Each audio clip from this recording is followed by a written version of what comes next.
Pak Susianto, mungkin saya penasaran nih, apa sih sebenarnya kegiatan yang sedang digeluti oleh Pak Susianto akhir-akhir ini nih? Ya, jadi sama seperti biasanya Bu Angelin, sudah lama kita ikut di dalam kegiatan non-profit, yaitu untuk mensosialisasikan pola hidup sehat berbasis nabati seperti yang dilakukan oleh teman-teman saya para dokter maupun ahli gizi di Amerika. Kita tergabung di dalam sebuah organisasi internasional namanya PCRM, Physician Committee for Responsible Medicine. Jadi kita di situ ada ribuan dokter dan ahli gizi. Pusat kita di Washington DC, dan saya juga founder dan presiden dari World Vegan Organization, mempromosikan pola hidup berbasis nabati untuk gizi seimbang, dan ini yang akan kita jalankan terus dari dulu sampai sekarang, dan sangat seimbang dengan selaras dengan gerakan masyarakat hidup sehat atau Germas dari Kementerian Kesehatan kita di Indonesia, terutama di Direktorat Promosi Gizi, Promosi Kesehatan, itu bagaimana mensosialisasikan namanya isi piringku, my plate ya, yang sebetulnya porsi untuk sayur buahnya nabatinya tinggi sekali, hampir mencapai 52%, termasuk lauk pauk nabati dan juga makanan pokok yang juga nabati. Nah, kalau di Germas, poin pertamanya ada 7 poin ya. Poin pertama tetap adalah aktivitas fisik, tapi yang kedua yang sangat menarik adalah tentang konsumsi sayur dan buah. Karena menurut hasil Riskesdas, Riset Kesehatan Dasar Kementerian Kesehatan kita, penduduk Indonesia yang cukup makan sayur buah itu hanya sekitar 6,5%. Jadi kecil sekali.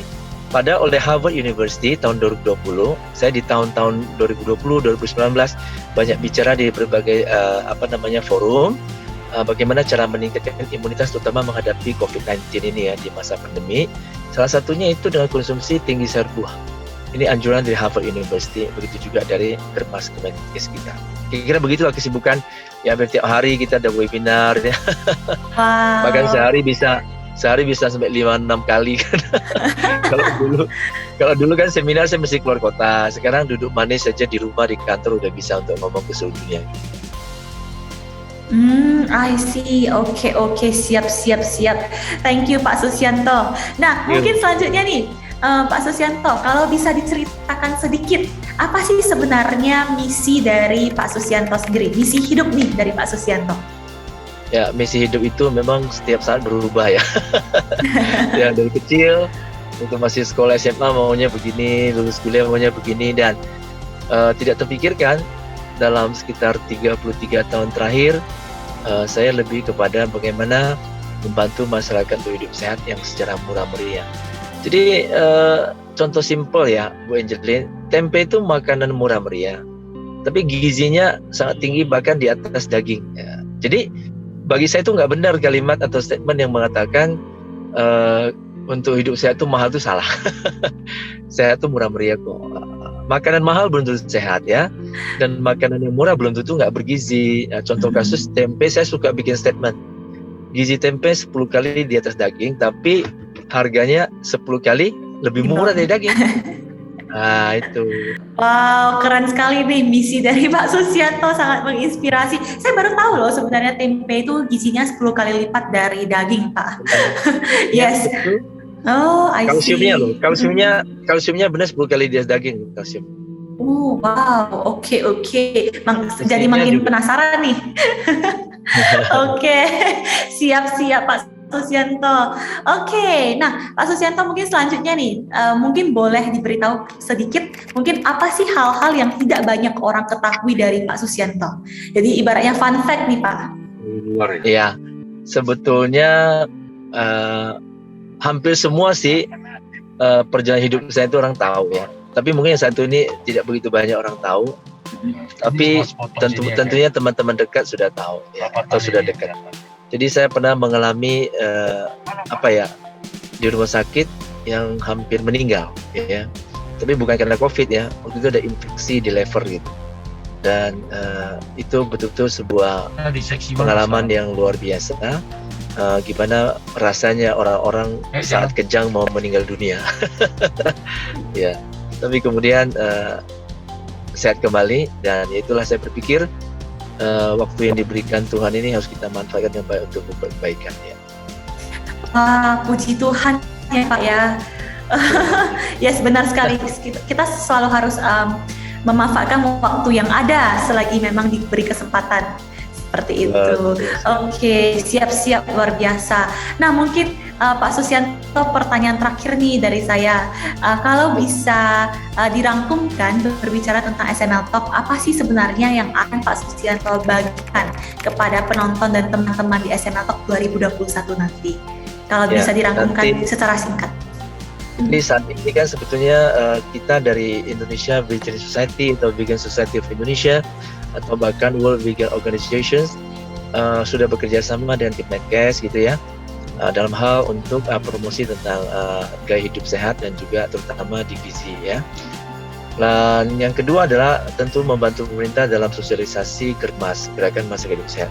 Ini yang mau saya sosialisasikan nanti di tanggal 18, bahwa kita bisa memenuhi kebutuhan gizi seimbang dengan cara yang murah meriah. Jadi saya masih ingat waktu mantan Menteri Kesehatan kita, beliau berpesan kepada kami para penyuluh gitu ya, yang bekerja sama dengan Kemenkes yang punya MOU, ajarkan masyarakat kita makan apa yang mereka punya, bukan makan apa yang mereka mau. Ini kalimat ini bagus sekali. Jadi kalau makan apa yang mereka punya itu murah meriah, yang ada di sekitar pekarangan rumah, bisa tanam sendiri, bahkan murah meriah, tahu tempe, sayur-sayuran ya, kacang-kacangan, tidak perlu makan yang mahal-mahal, bahkan yang mahal itu malah membuat penyakit ya. Karena makanan-makanan seperti cepat saji yang kita sebut junk food itu tinggi kalori, tapi kalori yang nggak sehat, yang datangnya dari lemak tinggi, gula tinggi, garam tinggi ya, minyak tinggi, justru itu yang tidak sehat. Jadi itu yang mau saya sharekan. Tidak perlu harus biaya tinggi, tidak perlu harus makan yang makanan yang mahal, yang justru punya risiko karena kolesterol tinggi, lemak jenuh tinggi yang dalam tubuh akan meningkatkan risiko untuk penyakit kardiovaskular, jantung dan pembuluh darah. Sedangkan makanan-makanan yang murah meriah berbasis nabati tapi bisa memenuhi kebutuhan gizi seimbang sesuai panduan isi piringku. Dan Bu Angeline tahu 4 sehat 5 sempurna sudah nggak dipakai lagi, nggak boleh mempromosikan susu 4 5 sempurna, nggak ada teori begitu lagi dari pemerintah. Jadi kemudian berubah jadi gizi seimbang piramida, gizi seimbang tumpeng, dan terakhir 2017 menjadi isi piringku. Kalau di Amerika kita sebut my plate ya. Jadi isi piringku kalau kita hitung secara matematis, kita mesti konsumsi 92% dari isi piring itu berbasis nabati. Makanya kita sedang bisa membantu pemerintah. Saya sudah keliling ya ke dinas kesehatan provinsi, kabupaten, kota ya selama kita 3 tahun kerjasama MOU dengan Kemenkes untuk mensosialisasikan. Dan dalam seminar-seminar kita sering mengadakan di mall, di sekolah, di kampus, di tempat umum ya, untuk sosialisasi bagaimana gerakan masyarakat hidup sehat itu kepada masyarakat. Ini program pemerintah yang sangat penting, terutama dari Kemenkes. Itu yang mau saya share nanti Bu Angeline. Ya. Wow, oke. Keren sekali ini. Mungkin masyarakat benar-benar harus tahu ya tentang ini. Karena saya sendiri pun baru tahu, Pak. Udah pasti Bu Angeline, karena kita udah sering seminar. Setiap saya seminar saya tanya, udah pernah dengar isi piringku, pada nggak tahu. Iya, benar. Itu panduan pemerintah sudah 4 tahun yang lalu. Oh, dari 2017. Wah, maka dari itu memang teman-teman nanti yang menonton SML Talk sangat beruntung ya Pak ya, kita bisa mendengar tentang ini langsung sih. Oke, baik. Nah, untuk teman-teman yang mau menonton mungkin bisa langsung nanti menonton di SML Talk 2021 untuk yang lebih mendalam lagi dari Pak Susianto ya Pak. Benar sekali. Oke, kita sering belajar ya. Siap Pak Susianto. Sekali lagi terima kasih. Mungkin ini akhir dari wawancara singkatnya. Ya, baik Bapak Ibu para penonton, saya Dr. Susianto. Saya mengajak Bapak Ibu untuk bisa menghadiri kita punya SML Talk di tanggal 18 Desember 2021 dan pada jam-jam yang mungkin Bapak Ibu bisa sesuai. Demikian, terima kasih. See you. People inspire people.